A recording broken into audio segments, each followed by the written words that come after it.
Comme j'étais assis dans ma maison et que les anciens de Juda étaient assis devant moi, la main du Seigneur, de l'Éternel, tomba sur moi. Ézéchiel chapitre 8, 1.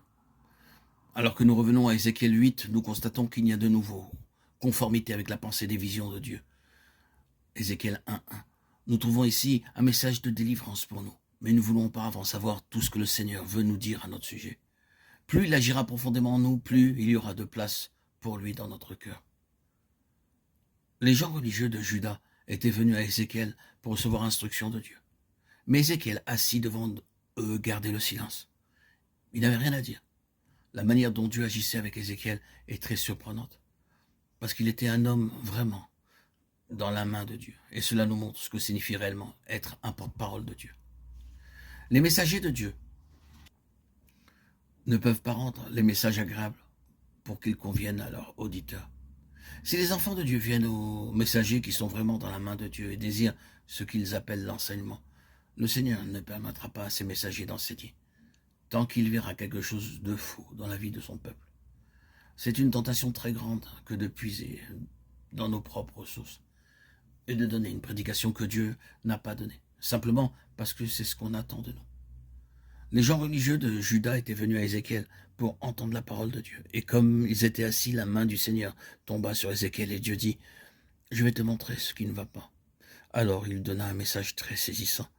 Si pour Ézéchiel la crainte de l'homme avait été plus réelle que la crainte de Dieu, il n'aurait pas pu être fidèle à Dieu et donner un tel message.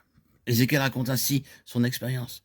La main du Seigneur, l'Éternel, tomba là sur moi, et je vis, et voici une ressemblance comme l'aspect d'un feu. 8, 1, 2. Dieu donna au prophète une révélation nouvelle, et c'est à peine si celui-ci savait comment décrire ce qu'il avait vu. Il pouvait seulement dire « comme l'aspect d'un feu ». Notre Dieu est un feu dévorant. Deutéronome 4, 24. Nous avons besoin aujourd'hui de messagers de Dieu capables de dire « ainsi par l'Éternel » et non pas « je pense ceci ou cela ». Les chrétiens viendront peut-être leur dire « que pensez-vous de ceci ?» Mais combien sont disposés à dire simplement « il est écrit ». Le monde est dans la confusion à cause du grand nombre de voix. Oh, combien les âmes désirent intensément un ainsi par l'Éternel, suivi de la puissance de Dieu pour confirmer sa parole. La main de l'Éternel tomba sur Ézéchiel. Ce ne fut que sous la pression de la main de Dieu qu'il put affronter les anciens de Juda et leur donner le message le plus terrible qu'ils pouvaient entendre en relation avec le péché dans leurs choses saintes. Ils vivaient tranquilles, tout allait bien. N'était-il pas le peuple de Dieu?